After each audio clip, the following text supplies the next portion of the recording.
copied to the Honorable Minister. In October, URA delivered its forensic report. Honorable Chairperson, that report, that is the record from July 2022 to the month preceding the transfer of the functions of the authority to the ministry. Where matters stood at the 23rd of December 2024. Honorable Chair and honorable members, I turn to the 23rd. Do you have a copy of this forensic report? Yes, Honorable. Can we have copies of those attachments? I have the attachments. I got them last night. They were all in soft copy. So if you will allow me, I can bring them after the session. Okay. Thank you. Share with the clerk, who can share with the members to follow. Yes, sir.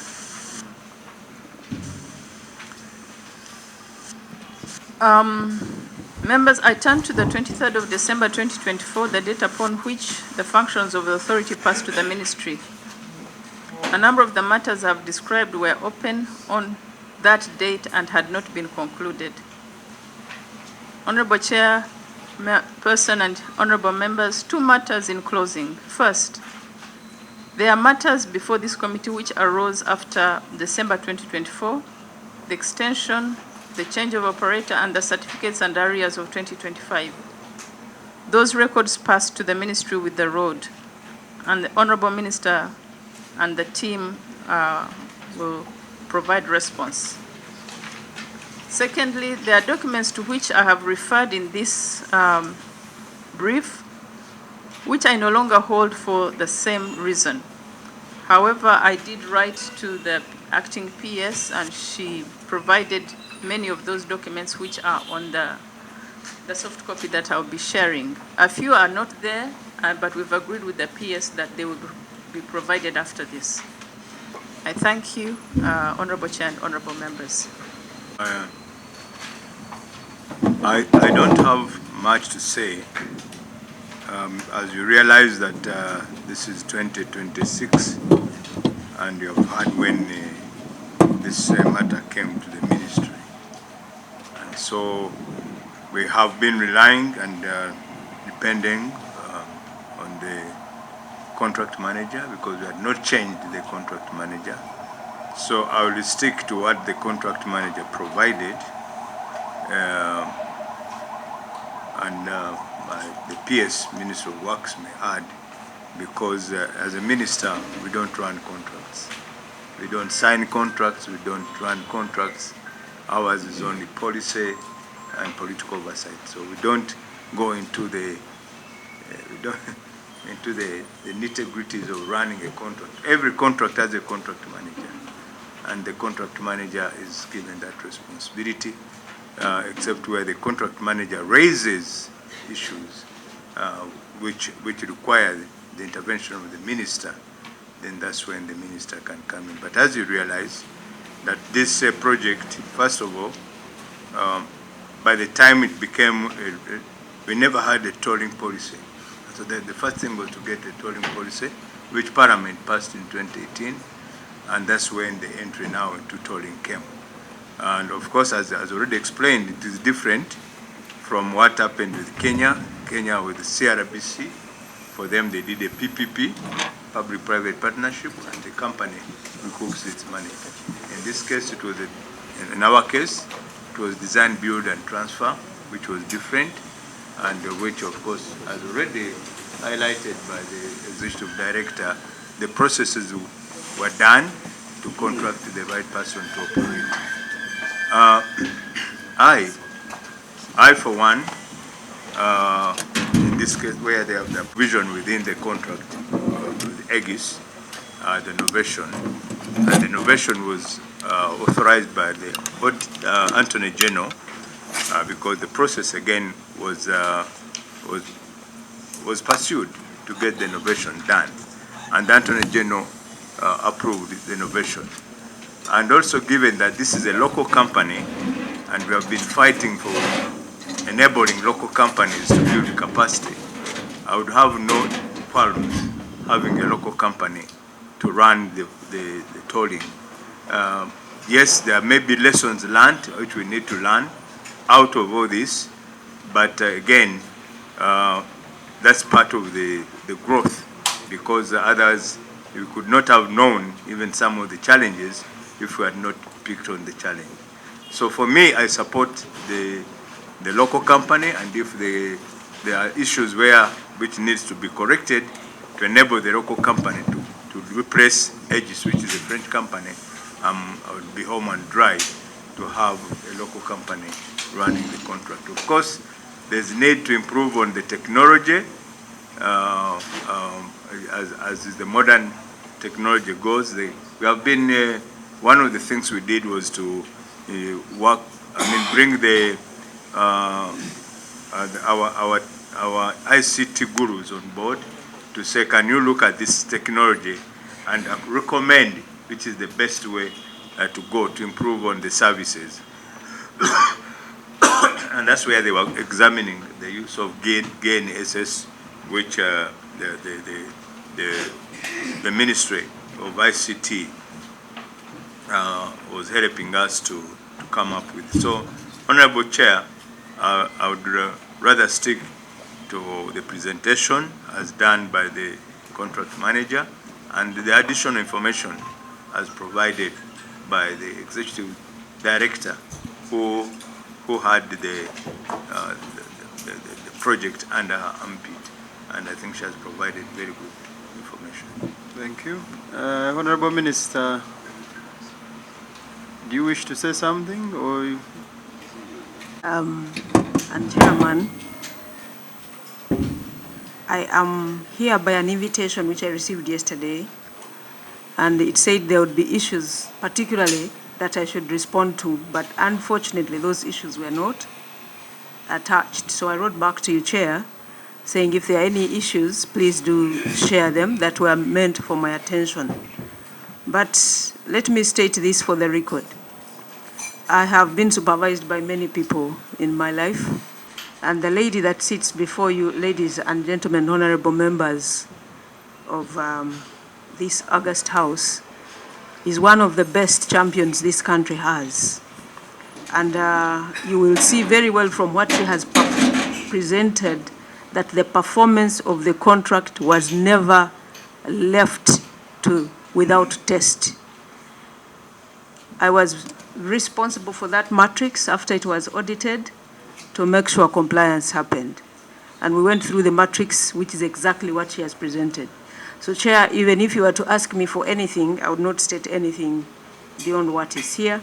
But if there is anything that you so wish to ask me to respond to directly, I'll be happy to receive it in writing and respond. For the record, again, allow me to thank my former supervisor, the best that there is in this country. Thank you, honorable colleagues. Okay. Works and the UNRA formally would not collect tolls and therefore had to procure a private company. And the answer I gave then was, number one, there was information provided that this was included in the loan financing documents, and those documents were submitted.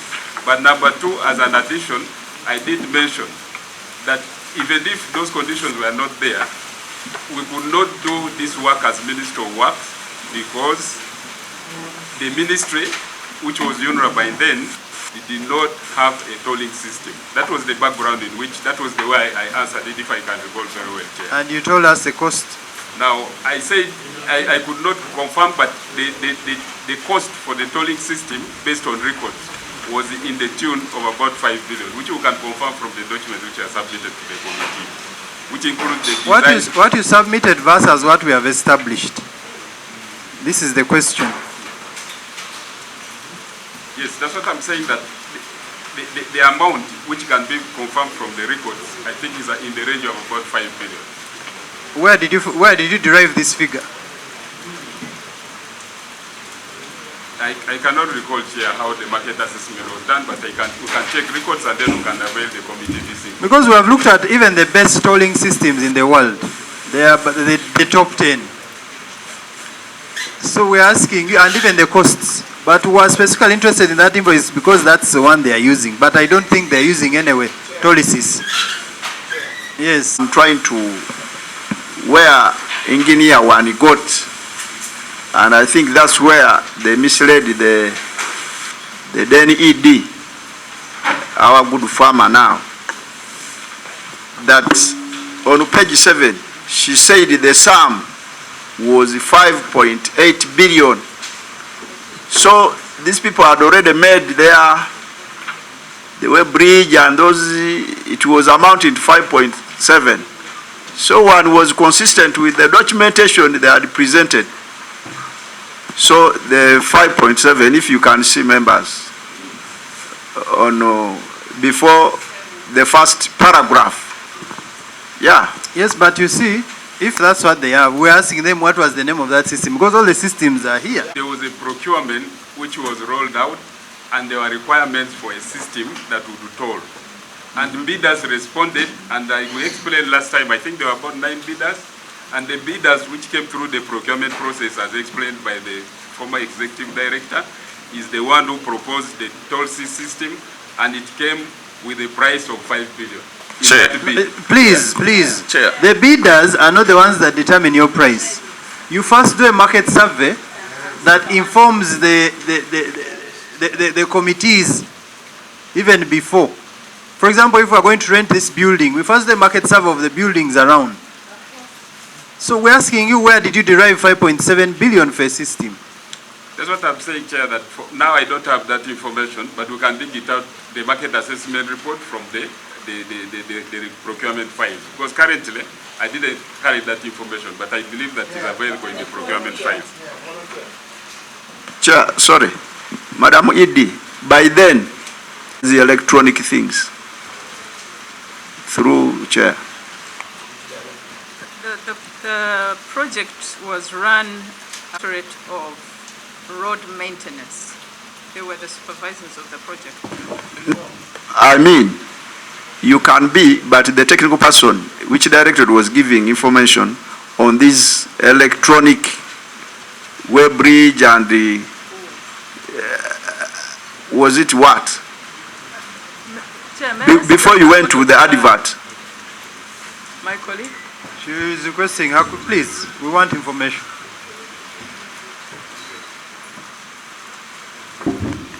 Thank you, Chair. Once again, my name is Engineer Joseph Otim. The tolling process on that project had so many components, as you verified on the project there. There was the traffic issues, the electronic, which was during even the procurement managed by network planning and engineering. And then the other components like road maintenance and was... So it was under network planning. That's what you are saying? Yes. Okay. So engineer Wani, that's why the chair is asking you. Chair, the whole procurement actually starts from network planning with the planning and assessment, like market assessments and so on, of the pricing of whatever we want. That's exactly what we want to know, because you are telling government of Uganda we need 5.7 to buy a system. We have identified the system, we have tried to purchase it. You purchase it through Aegis. You can even you can choose to buy or otherwise. Yes, Honorable Zadok. Yes, put it there, but refuse to put the way in motion, maybe intentionally. Why didn't they put the scale from your understanding and your technical team? And 2, this was a precondition. Why didn't you terminate this contract? Domain of 100, but you have only uploaded 10, not so? No, the Chair. license. The license is for 100. No, Chair. We have 10 ATCs that were installed last year through our contract, and so far we are monitoring at 10. The other 10, 15 were old from 2015, 2013, which we retired because the technology had gone down. The question is, the license we are paying is for 100, but we have only managed to put 10 on the system. No, sir. We may be talking about different things, but the ATCs that are installed through a contract... I'm now talking about the system, not the installation. I know we have 10. Yes. That's why I'm asking you to open a laptop. Because the other day you were going to present data on the project, and I believe this is what you are going to present. The reason as to why I'm asking, you talk about on page 7, we have an independent traffic and revenue monitoring system that captures and independently verifies traffic volumes. Now, an ATC would capture the number of vehicles, traffic, and it would classify, but it will not capture the weight. Am I correct? You're right. Okay, now how many ATCs do you have? You say 10. Where are they? Kindly give the members the locations of these ATCs. Chair, maybe to clarify, if it's on the expressway, we have 17. I am not yet on the express. Yeah. I've asked you give On us the network. where these 10 ATCs have been installed. Yeah, on the network, we have an ATC at Chisui, just adjacent to St. Mary's College. We have an ATC at Mukono, just before you branched, after branching off to the university. We have an ATC in Buwama. We have an ATC after Ishaka. We have an ATC in Kamdini. We have an ATC on Kayunga Road. We have another at Nakalama, just after the junction to Mbale. We have an ATC towards Nebi. We have an ATC on Huima Road, I think around Nansana, after just before Busunju, around Muduma. Yeah, the 10th is at Luweru, just adjacent to the... Do you have an ATC on Entebbe Road? Old Entebbe Road? Yes, at St. Mary's College, Subi. Kindly open the laptop and give us current data. How many vehicles have passed there as of now?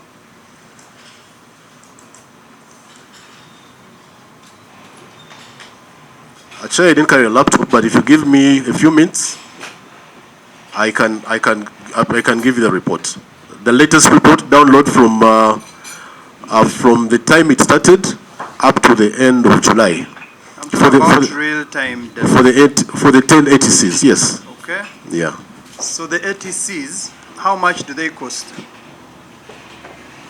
The ATCs... An individual ATC. Remember, as an ATC is just a small control box on the side of the road, and they dig up the road and put sensors underneath the road.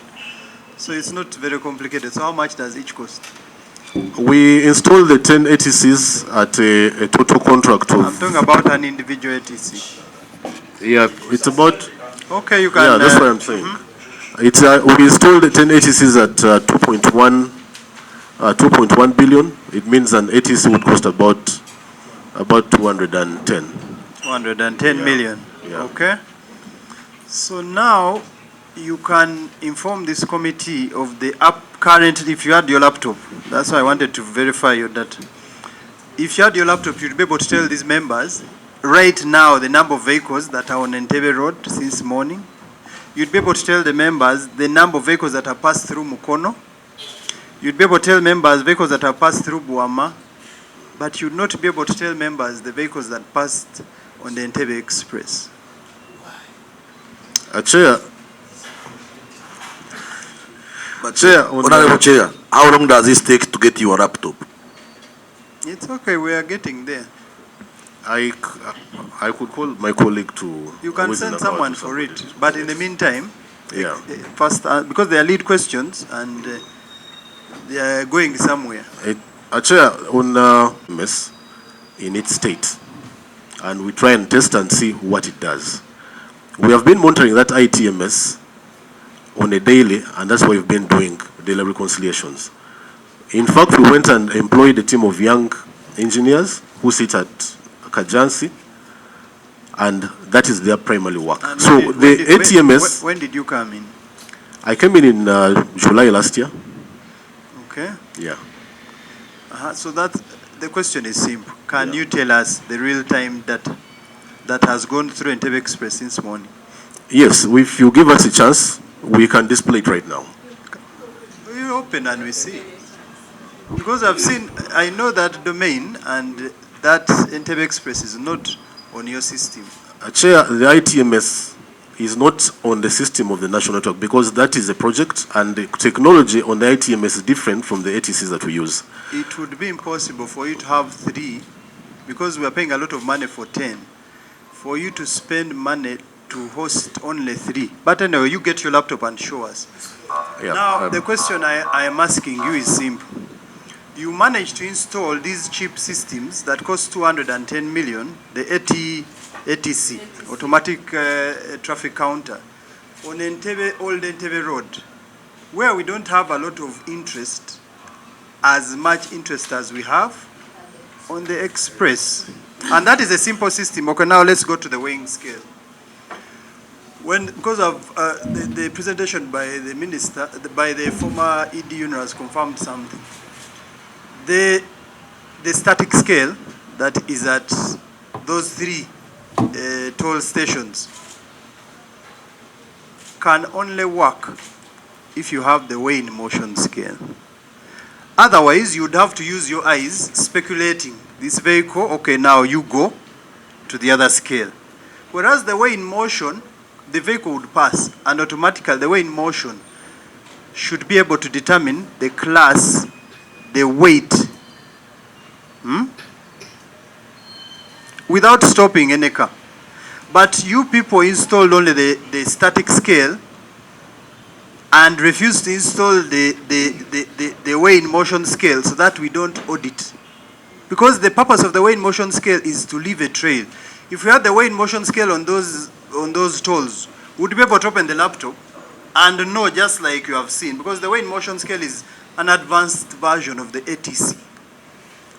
Now, you spent money, 5 years down the road, you installed a static scale, but you refused to install the weigh in motion scale, which would have helped us audit. And even the ED UNRA has confirmed this. So you have had money, you even had balances, you gave a new contract, but you have failed to install the weigh in motion scale. Explain. Chair, just to give a history on that aspect of weigh in motion, through written letters which I submit to the committee, why we are not enforcing axle load. That's what came in last year. Yes, the reason given was that they failed to get a suitable place which is flat enough to install the weigh in motion bridges that can be used for enforcement, because they require a flat gradient. Okay, let's assume that's what they told you. Yes. That there was an issue with the gradient. You know, a weigh in motion relies on estimates. It does not need, you're a technical person and I believe you understand this. It relies on estimates, so it doesn't matter what kind of gradient you're looking at. So now, from your technical point of view, tell us the truth. Chair, from my technical point of view, even the ATCs, the 10 ATCs that we installed, we are going to upgrade them to weigh in motion very soon. Now, to get back to the Entebbe Expressway, giving the reasons and the history of the non-installation of the weigh in motion, I wrote to the operator to activate and repair the fixed weigh bridges, the static weigh bridges. I wrote internally to our road infrastructure protection unit. The assistant commissioner is here. She gave us a team which went and assessed the functionality of the 3 static weigh bridges. They gave us a report in May, I think it was May this year, and with a number of issues that needed to be fixed.